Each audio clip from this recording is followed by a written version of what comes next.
Imagine someone told you that every human being has the power to live a sinless life right now. No divine intervention required, no special grace needed, just willpower, moral effort, and the natural abilities God gave you at birth. Would you believe them? A British monk named Pelagius did believe it. He was appalled by the moral laxity he saw in Rome. Christians were excusing their sins by blaming fallen nature. Pelagius decided the problem was the doctrine, not the people. If you tell people they cannot obey God, he argued, they never will. Around 415, Augustine received a copy of a work by Pelagius called On Nature. In it, Pelagius argued systematically that human nature is not fallen, that the will is not damaged, and that grace, while helpful, is not necessary for obedience. Augustine sat down to write his response. The result was On Nature and Grace. This debate may sound academic. It is anything but. The question at stake is the most practical question in all of religion. Can you save yourself? Augustine says no. Pelagius says yes. And the answer you give determines everything: how you pray, how you parent, how you understand the cross, and whether you live in pride or in gratitude. Augustine begins with a point of agreement. Human nature as God created it was good. The will was free. The mind was clear.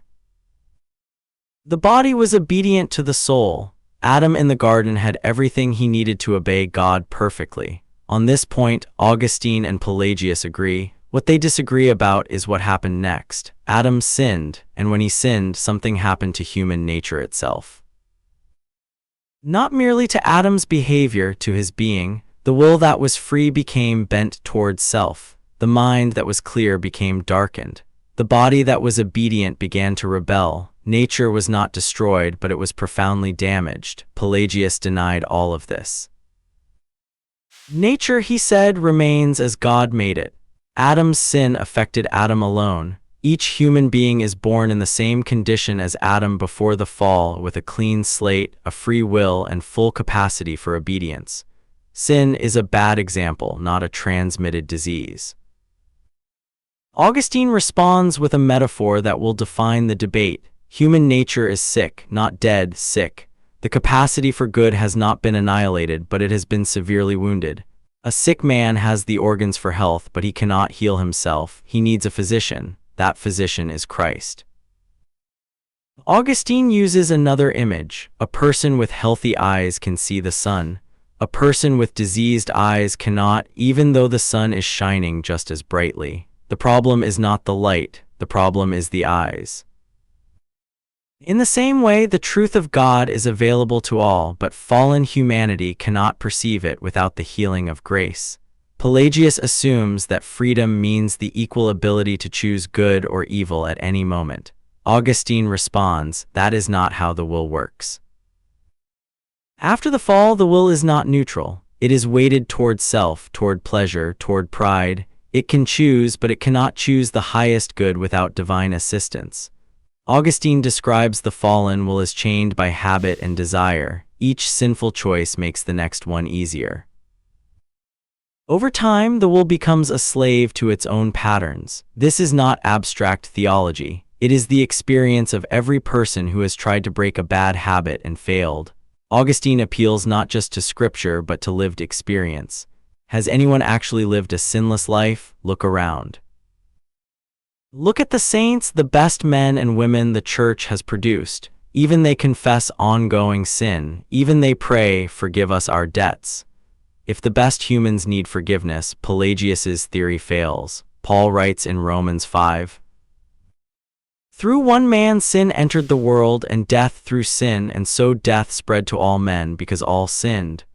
Augustine takes this as definitive. Sin is not merely imitated from Adam, it is inherited. All humanity shares in Adam's fall. This is original sin. Why do infants die?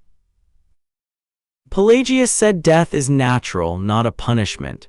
Augustine responds, if death is natural, why did Christ weep at Lazarus's tomb? Death is the consequence of sin, and the fact that even newborns die proves that they share in the fallen condition.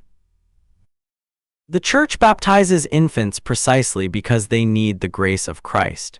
Pelagius produced a list of Old Testament saints who he claimed lived sinlessly: Abel, Enoch, Abraham, Joseph, Moses. Augustine goes through each name systematically. Did Abraham never doubt? Did Moses never sin? Did David, mentioned on Pelagius's own list, never fall? The evidence is overwhelming. None was sinless. Augustine insists that only one human being has ever lived without sin, Jesus Christ, and his sinlessness was not the product of mere willpower. It was the result of the divine nature united to his human nature. Christ's perfection proves not that humans can be sinless, but that sinlessness requires more than human resources. Pelagius defined grace as three things: the gift of nature, the gift of the law, and the gift of forgiveness.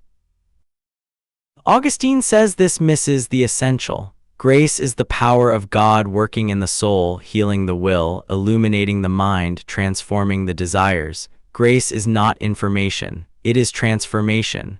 Augustine returns to the physician metaphor. Grace is not merely the diagnosis, that is the law. Grace is the medicine itself. It enters the diseased soul, heals the wounded will, and begins to restore what sin has damaged. Without this medicine, the patient can know everything about health and still die. The law tells you what is wrong. Grace fixes it. The law is the X-ray. Grace is the surgery. Pelagius wanted the X-ray to be the cure, but knowing you have a broken bone does not mend it. Moral knowledge without divine power produces only guilt and despair. Augustine insists that grace works internally, not just externally. It is not enough for God to command from outside. He must work from within. The Spirit must enter the heart and change the desires themselves. When God's grace works internally, the soul does not merely obey reluctantly, it obeys joyfully. The key to Augustine's positive theology of grace is delight. Grace produces in the soul a genuine delight in God's law. When you delight in something, you pursue it without compulsion. The person who delights in God does not need to be forced to pray, to love, to serve. Love is its own motivation. But even in the redeemed, the old desires remain. Augustine calls this concupiscence, the pull of disordered desire that persists after baptism. It is not the same as actual sin, but it is the tinder for sin. The Christian life is a constant battle between the new delight in God and the old pull towards self. Augustine teaches that the Christian grows in grace but never reaches sinless perfection in this life. Every day brings progress. Every day also brings failure.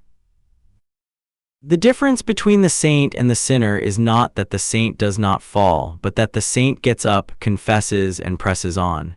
If sinless perfection were possible, why do the greatest saints pray, "Forgive us our debts"? Augustine sees in this prayer irrefutable evidence against Pelagius. The Lord's Prayer itself assumes ongoing sin. Christ taught his disciples to pray for forgiveness daily, not because they were bad Christians, but because they were honest ones. Augustine identifies Christ as the great physician of souls. Christ came not for the healthy, but for the sick. If human nature is not sick, then Christ is unnecessary. Pelagianism does not merely demote grace, it makes the incarnation pointless. Why would God become man if man does not need saving? The cross is the ultimate refutation of Pelagianism. If humans can live sinlessly by their own power, then Christ died for nothing. Paul said it explicitly. If righteousness comes through the law, then Christ died in vain. Augustine drives the point home. Pelagianism empties the cross of its meaning. In baptism, the guilt of original sin is forgiven. The new birth is real. The Spirit enters the soul, but the wound is not instantly healed. Baptism begins the cure, it does not complete it. The rest of the Christian life is the ongoing therapy of grace as the Spirit progressively heals what sin has broken. Why does God not heal us instantly at baptism? Augustine answers, because the struggle is itself transformative. In fighting against sin, we learn our weakness. In our weakness, we cry out for help. In crying out, we receive grace. And in receiving grace, we are drawn closer to God than we would have been without the fight. Everything comes back to humility. The Pelagian spirit is the spirit of self-sufficiency. I can do it myself. The Augustinian spirit is the spirit of dependence. Without you, I can do nothing. Humility is not weakness. It is honesty, and honesty is the doorway to grace. Pelagian morality looks impressive from the outside. It demands effort, discipline, and high standards, but Augustine sees through the surface. A morality built on self-effort produces either pride in those who succeed or despair in those who fail. Grace produces a third possibility: humble gratitude in those who know they are loved despite their failure. Augustine defines sin as any thought, word, or deed against the eternal law of God. By this standard, who can claim innocence? Even our best deeds are tainted by mixed motives. Even our prayers are marred by wandering attention. Even our love is diluted by self-interest. The law demands perfection. Grace covers the gap. Augustine distinguishes between light sins, what later theology would call venial, and grave sins, what later theology would call mortal.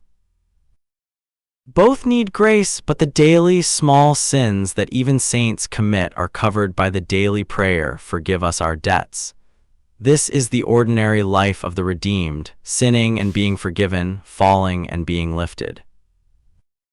Augustine warns that small sins left unconfessed can accumulate like drops of water. Each drop is tiny, but a flood is made of drops. The person who dismisses minor faults because they are minor will one day find that the accumulation has capsized the ship. Vigilance is necessary even over the smallest failings. Pelagius appealed to the Virgin Mary as proof that sinlessness is possible. Augustine responds carefully. He is willing to set Mary aside as a special case. For the honor of the Lord, he says, he does not wish to raise questions about her. But even granting Mary as an exception, one exceptional case does not prove a universal rule. Augustine stacks the evidence. Paul confesses he has not yet attained perfection.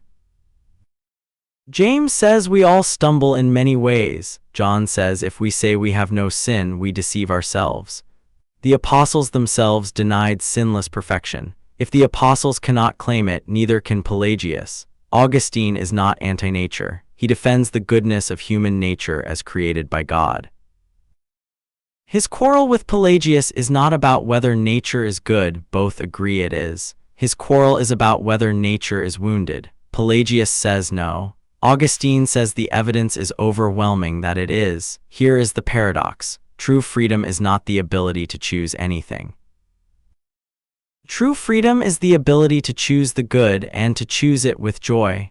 Adam had this freedom and lost it. Christ restores it by grace. The liberated will is not less free than the fallen will. It is more free because it can now do what it was made to do. Augustine teaches that God's grace operates in us before we cooperate with it. He initiates, we respond. He moves the will, we will. The divine action does not bypass the human will, it heals it and sets it in motion. Grace and freedom are not opponents. Grace is the rescue of freedom. Why does God structure salvation this way? So that no one can boast. If salvation were by works, the strong would glory in their strength. But because salvation is by grace, all glory goes to God. The Pelagian system robs God of his glory by giving credit to human effort. Augustine appeals to the universal practice of the Church. Christians everywhere pray for strength to resist temptation. They pray for forgiveness of sins. They baptize infants. They confess their dependence on God. The liturgical life of the Church is a standing refutation of Pelagianism. Augustine was not fighting alone. The African Church rallied behind him. The Council of Carthage in 418 condemned Pelagianism in clear terms, and the Bishop of Rome affirmed the decision. The matter, Augustine famously said, is settled. The case is closed. Pelagius was clever. When accused, he would use orthodox language while meaning something different. He would say grace but mean nature. He would say help but mean instruction. Augustine repeatedly strips away the verbal camouflage to expose the real teaching underneath. Even after Pelagius was condemned, his ideas did not die. A softer version emerged later called semi-Pelagianism, which taught that humans make the first move toward God and grace then assists.